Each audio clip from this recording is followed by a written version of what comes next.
Kickstarter and crowdfunding in general aren't in the headlines anywhere near as often now, and many people just abandon it entirely.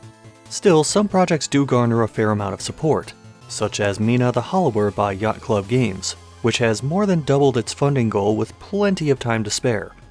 That, however, is a well-established developer that's shown it can deliver a good crowdfunding project. GigaSword is not that. This is a game being made by one guy, Jack, who runs the YouTube channel Hybrid Plays, where he talks about indie games and game design. While the Kickstarter has had the support of a few hundred backers, the campaign has less than 2 weeks to go, with its funding below the halfway mark. Seeing that a demo was available on Steam, and I needed a break from playing crappy horror and fighting games, I decided to give it a shot. GigaSword's design is mainly derived from action platforming and Metroidvanias, with Jack specifically naming Shovel Knight, Axiom Verge, and The Legend of Zelda as inspirations. Yes, I know that's not a Metroidvania, just roll with it. You play as Ezra, a guy who's trying to ascend a tower called the Nestrium while wielding a huge sword. So huge in fact that it slows down his movement speed and jump height and leaves him unable to interact with certain objects. The sword can be dropped at any time, allowing him to move faster, dodge a longer distance, and jump higher, but this leaves him completely unable to attack anything.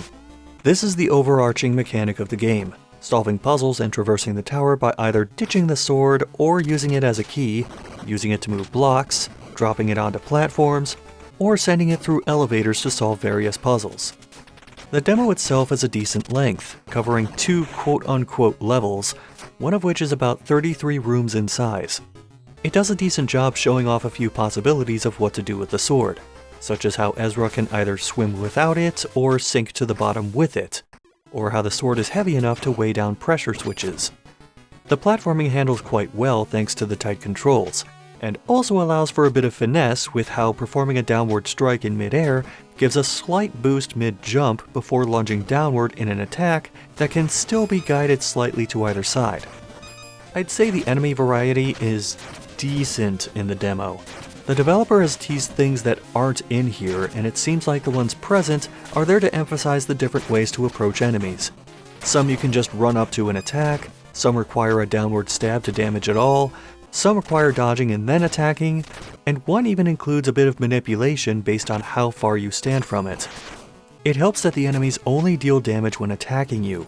No getting hit because you accidentally bumped shoulders with an enemy here in GigaSword. There are a fair amount of keys to find, but like most any Metroidvania, there's a lot of crap hidden in the walls. These include treasure chests filled with ore, which can be used to purchase upgrades to the sword, such as a full health energy wave that moves along the ground, or feathers. These tended to be the hardest things to find or reach, and collecting all of them gives Ezra an extra brick of health. Audio-wise, I thought the compositions were solid, and the chiptune style sounded strangely familiar. When I checked the Kickstarter page, I soon realized why. It's all made in Famitracker with the Konami VRC6 sound chip, the same one used in Castlevania III Dracula's Curse, a game I still get the urge to go back and play now and then. Visually, I like the animations and the general aesthetics for everything, but it also seems like the game desperately needs a glow-up. Things seem very flat from a visual perspective, like there should be more detail or shading on the sprites or backgrounds, and it simply isn't there yet. That, and there were several points where I looked at the screen and realized the color I was seeing more than anything else was a monotone gray, particularly when this brick wall was the main background.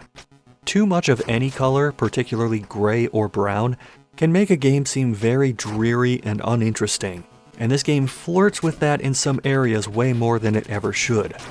Still, GigaSword as a whole holds some promise, and even if it misses its funding goal, I hope Jack continues to work on it, because unlike a Buster Sword being wielded by a shonen twink, this sword actually carries some weight.